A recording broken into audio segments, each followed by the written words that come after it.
Good morning, my dear students. Now, today we will start chapter 6 भगवान के डाकिए।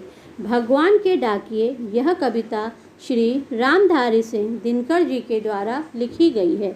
इस कविता के माध्यम से कवि सभी लोगों में समानता का, एकता का, भाईचारे का संदेश देना चाहते हैं।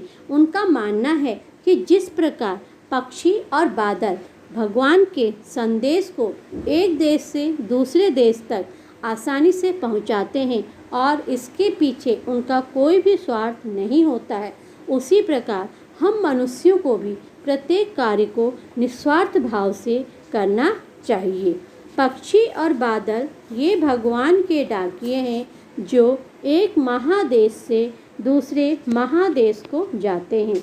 कवि का कहना है कि जिस प्रकार डाकिए मनुष्य के लिए चिट्ठियां लाते हैं और उनमें लिखे हुए सुख या दुख के समाचार को पढ़कर मनुष्य सुख और दुख का अनुभव करता है, ठीक उसी प्रकार पक्षी और बादल भी भगवान के डाकिए हैं और ये भगवान के द्वारा दिए गए संदेशों को एक देश से दूसरे देश तक पहुंचाते हैं और इनके संदेश प्रेम, सद्भावना और एकता से भरे हुए होते हैं।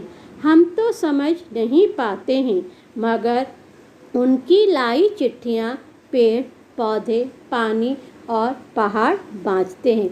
पक्षी और बादल द्वारा जो लाए गए संदेश होते हैं, उन संदेशों को हम मनुष्य बिल्कुल भी नहीं समझ पाते हैं। उनके इन संदेशों को पेड़, पौधे, पानी और पहाड़ ही पढ़ पाते हैं और उन्हीं संदेशों के अनुसार वह वैसा ही व्यवहार करते हैं। हम तो केवल यह आंकते हैं कि एक देश की धरती दूसरे देश को सुगंध भेजती है। अब इसमें बताया गया है कि पक्षी और बादल रूपी डाकिए द्वारा लाई गई चिट्ठियों को पेड़, पौधे, पानी और पहाड़ी पढ़ पाते हैं। तो इसमें बताया गया है कि पक्षी और बादल द्वारा लाई गई जिन चिट्ठियों को हम मनुष्य नहीं पढ़ पाते हैं, उसे पेड़, पौधे, पानी और पहाड़ आसानी से पढ़ लेते हैं, क्योंकि इन चिट्ठियों में प्रेम, सद्भावना, एकता का संदेश छुपा हुआ होता है। हम मनुष्य तो केवल यह अनुमान ही कर पाते हैं कि यह धरती अन्य देशों को भी सुगंध भेजती है और वह सौरभ हवा में तैरता हुआ पक्षियों की पंखों पर तिरता है। तो धरती द्वारा भेजा गया सौरभ, सौरभ का अर्थ क्या होता है? सुगंध, यानी हवा में तैरता हुआ पक्षियों के पंखों पर तैरता हुआ एक देश से दूसरे देश में जाता है और एक देश का भाप दूसरे देश में पानी बनकर गिरता है और किसी भी देश के नदी, सागर, सरोवर आदि का पानी जब भाप बनकर उड़ता है और जब यह भाप ठंडी होती है और वर्षा के रूप में, तब यह अपने ही देश में नहीं बल्कि अन्य देशों में भी बरस जाती है। तो इसमें इनका कोई भी स्वार्थ नहीं होता है।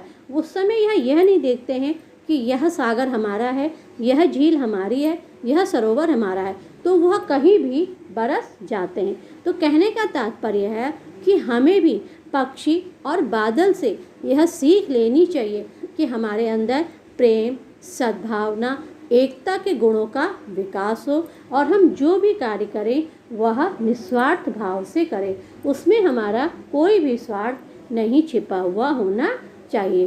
तो बच्चों, इस कविता को अपनी फेयर नोटबुक में लिखिएगा।